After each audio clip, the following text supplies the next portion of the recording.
energy that the crowd produced tonight. You guys drew a couple of charges down the stretch. How much does that energy from the crowd kind of fuel you guys? It was one of the best environments, that I played in so far. The crowd was electric, so that definitely brought us, gave us momentum, especially down the stretch.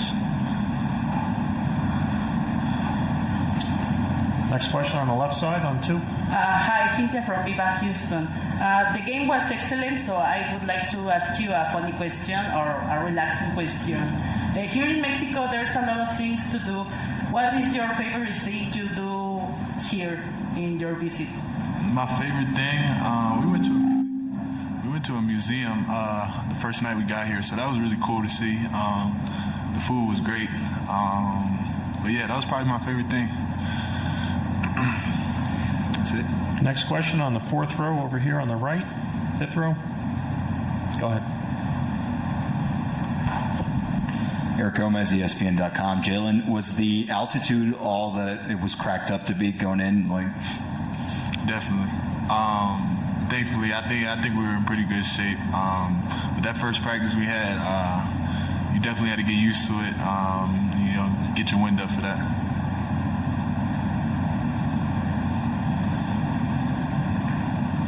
Any other? Next question in the middle here on the 3rd row. Justin Quinn, USA Today. Could you comment on the travel experience to Mexico City compared to other NBA cities? Was it harder, easier? Anything stood out to you? Not as far as traveling wise, but atmosphere wise, I think Mexico City's top of the top. And like I said before, it was a pleasure playing here. It's kind of like my second time out of the country for real. So to be able to see the city, see the people, it was great.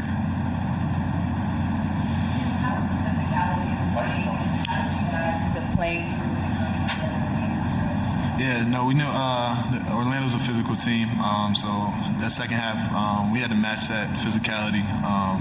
Like I said, they were winning the rebounding game. We just had to turn it up in the second half, match their physicality down the stretch, and I think we did a pretty good job doing that. I think it was, we kind of, everybody knew what we needed to do. The coaches really didn't need to say much. We kind of knew what we had to do as a team. We talked about it amongst each other. We figured it out. Anyone with a final question? All right, thank you. Cool, appreciate you. Take Lauren, first question here in 1. Trae, Go ahead. what was working for you guys on that loss to Trae? You thought he changed the corner for that? Yeah, I just wanted to try to make a play. Got Paulo on me and just wanted to try to attack him. I know we were in the bonus, so he's not going to be too physical on me, and so I just wanted to try to use my speed to get by him, and then if there was no help coming, I was going to shoot the layup. If somebody came and helped, it was time for me to make the read again, and I saw another guy clamp down on our big, and then like I said a couple games ago, I should be able to throw that blindly and know that my teammate's going to be there. And yet again, DJ was there and hit a 3, and it was the biggest 3 of the night for us. Over here on the right.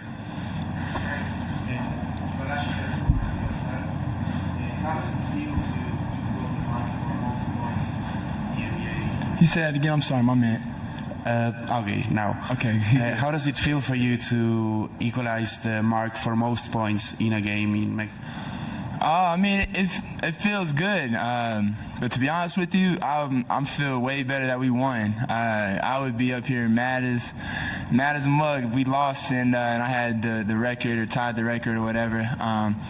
So for me, just being able to do that while winning makes the night, way more special.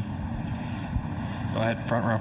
Hey Trae, congrats on the win, Eduardo Villalpando. Just wanted to ask you just about the atmosphere here in the arena, and also a lot of people be talking about Las Vegas, Seattle, even Vancouver. What do you think about potentially Mexico City being a destination for an expansion in 2025, 2026? Yeah, I love the energy in the arena tonight. From when guys were checking in and when guys were scoring, the electricity was, high from the beginning of the game to the end, and so it was fun playing in here. I know, we're obviously probably going to expand the league and expand it to a couple more cities. I'm willing to be open to playing here. Once or twice a year. This is an unbelievable place to play as far as the fans go, and you can tell that the fans here really love basketball. And so, I wouldn't mind coming here. So I can't speak for everybody else, but for me, I would love it, obviously. Back left.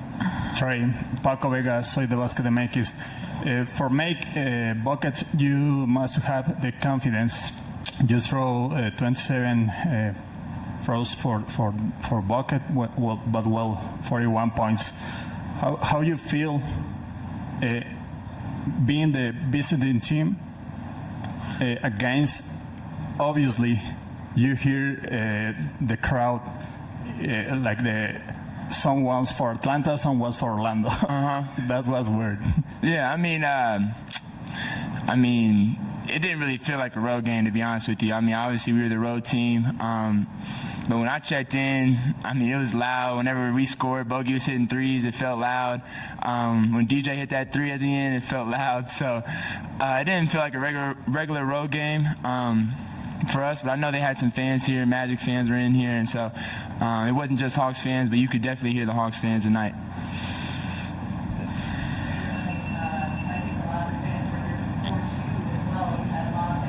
In. Did the altitude have any effect on you as a player, and how much did the crowd noise and support just help push you guys in those final minutes to this win? Hell yeah, the atmosphere. The altitude affected, all of us. It affected me too. There was a moment in the third quarter I asked to come out, and I usually come out early in the third quarter anyways, and I think I asked to come out a couple more seconds before because the altitude got to me. I was getting really tired in that third, and then was able to get a breather, but the energy and the atmosphere from the arena is always going to give you more adrenaline and more amp you up to play some more and maybe play through some fatigue. And so definitely guys are playing through a little bit of fatigue tonight because of the energy and the atmosphere was so great. Last one here on the right. Hello, Trae. Good night. Eduardo Lopez from Deras. Having the altitude in mind, do you guys have any special preparation for this issue? Because we saw you struggling, especially in the last quarter when you were almost on your knees. So do you have any special preparation for that? No, I don't think it's tough to really prepare for that. When you play in Denver, you play in Utah, you play in certain cities, you still have to go through that and fight through that. It's a little bit worse here, but it's still just another day. Both teams have to fight through it. It's not like one team has to go through it and the other doesn't. So it's kind of hard to prepare for it because you don't see it every day and play through it every day. But when we got out here, we got in a little scrimmage to kind of feel it a little bit, feel the air. But yeah, you can't really prepare for that. You kind of just got to go through it and play through it. And we did that tonight and we got the win, so it felt good. Thank you, Trae. Appreciate it.